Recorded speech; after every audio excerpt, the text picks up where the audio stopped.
ఆలేరులో మన బీసీ బిడ్డ కుర్మ బిడ్డ 50,000 పైచలకు మెజార్టీతో గెలిచినటువంటి మన బీసీ బిడ్డకు రాష్ట్ర ప్రభుత్వం కేబినెట్లో మంత్రి పదవి కల్పించాలని కోరుకుంటూ ఈరోజు వాస్తవానికి రెడ్లకు ఇచ్చినటువంటి ప్రాధాన్యత మన బీసీ కులాలకు ఇస్తలేదు. కామారెడ్డిలో పెట్టినటువంటి ఈ బీసీ డిక్లరేషన్ను తక్షణమే అమలు చేసి ఈరోజు బీసీలకు మంత్రుల పదవులు కల్పించాలని కోరుకుంటూ ఈ యొక్క బీర్లా ఐలయ్య గారు సాధారణ కార్యకర్త నుంచి ward member sarpanch to MLA గెలిచి 50,000 పైచలకు మెజార్టీతో గెలిచి గ్రామాల్లో ప్రతి సాధారణ పౌరులకు ప్రతి సమస్యలు తెలిసినటువంటి వ్యక్తి మన బీర్లా ఐలయ్య గారు. కాబట్టి అటువంటి వ్యక్తులకు మంత్రి పదవి కల్పిస్తే ఖచ్చితంగా ప్రతి ఒక్కరికి కూడా సంక్షేమ పథకాలు అందుతాయి.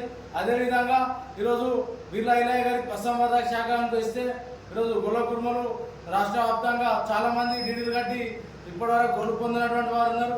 వారికి కూడా న్యాయం జరుగుతుంది అన్నటువంటి ఒక విశ్వాసం ఉంటుంది.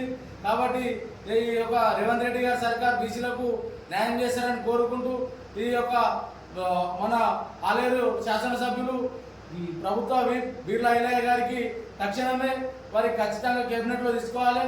నల్గొండలో రెడ్ల వారి నుండి వాళ్ళని తట్టుకొని అక్కడ సుందమైందర్ రెడ్డి పెద్ద నాయకురాలు ఉన్నప్పటికీ కూడా ఆమెను ఓడగొట్టి 50,000 పైచలతో గెలిచినటువంటి ఏకైక వ్యక్తి నల్గొండ రాష్ట్రంగా కూడా 50,000 పైచలకు ఎవరికి రాలేదు, కేవలం బీర్లా ఐలయ్య గారికి వచ్చింది. మొన్నటికి మొన్న జరిగినటువంటి ఎమ్మెల్సీ ఉప ఎన్నికల్లో కూడా తిన్మార్ మల్లన్న గారు గెలవడానికి కారణం బీర్లా ఐలయ్య గారు చాలా గట్టిగా పనిచేసి ప్రతి ఒక్క విద్యావంతుని మేల్కొల్పి కాంగ్రెస్ వైపు ఓటేపించింది. కాబట్టి ఇటువంటి చాలా విషయాలు మీరు చూడాలంటే బీర్లా ఐలయ్య గారికి మీరు మంత్రి పదవి ఇవ్వాలని కోరుకుంటాం.